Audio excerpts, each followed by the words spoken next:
Something that we've all noticed is that the world of work is changing. It's being reshaped by technology, by shifting business needs, and also by expectations of what we want from our work. And this means that the shape of careers is changing too. It no longer unfolds like a ladder. Instead, career moves are a series of moves that build skills, readiness, and open future opportunities. But if we in L&D don't spot those moves, then we miss the lever for people development in our organisations. By 2030, nearly 40% of skills will evolve or become obsolete. That is a massive shift. And it means that the skills an organisation needs and the skills that employees need to build are constantly evolving. So careers can't just be a one-off upgrade like a linear promotion. Career moves also have to be continuous and evolving to build the skills, the people, and the businesses in this human tech world. When we dig down into the data, the enduring core skills that matter are analytical thinking, resilience, creative thinking, and leadership.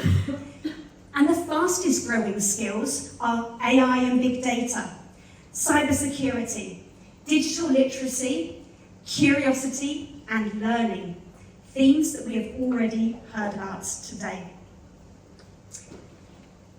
You'll notice that this is not human or tech. The future belongs to those who can combine them. For those of us in L&D, you will also notice that these aren't skills that you can build through formal learning, in the classroom, through e-learning. These are skills that get built on the job, in projects, in transitions, in real work.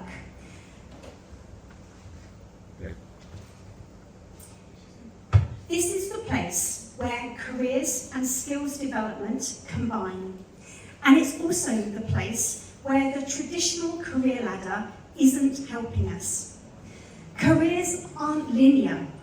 They're a series of moves, and in fact, some of the most powerful career growth comes from non-linear moves. For example, moves that build readiness, credibility, and future options. But these moves are often overlooked. They don't show up in HR systems. They're often missing from succession planning discussions. So for L&D, the opportunity is to spot these moves, to support them and scale them, because that's how people are going to learn these human tech skills in the real world. Let me give you a couple of examples of career moves that build these human tech skills.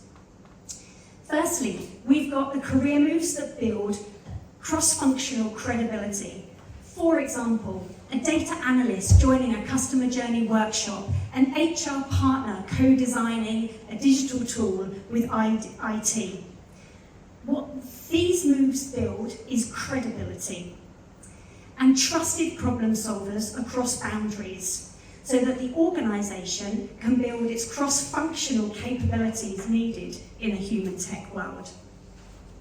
A second example is scope expansion.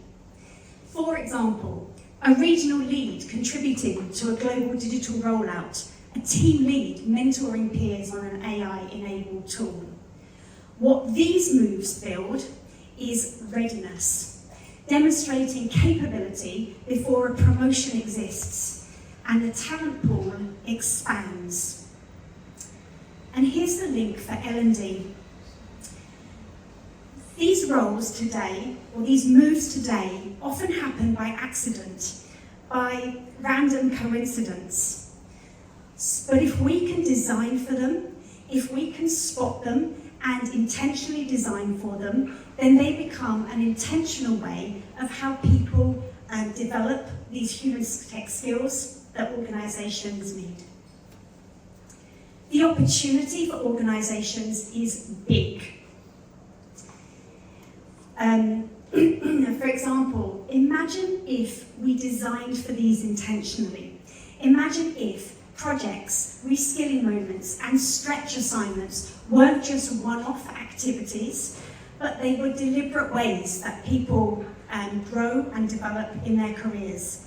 Because when these moves are designed for, then career development isn't just a nice to have, it is a strategic driver of skills, engagement, and future capability. So here's the crossroads. By 2030, almost 40% of skills will be reshaped. The question isn't just which skills, it's how will the people in your organisation move to build those skills. The opportunity for L&D is to spot the moves and design for them so they become intentional, supported, and valued. Because that's how organisations will build the human tech skills it needs to grow.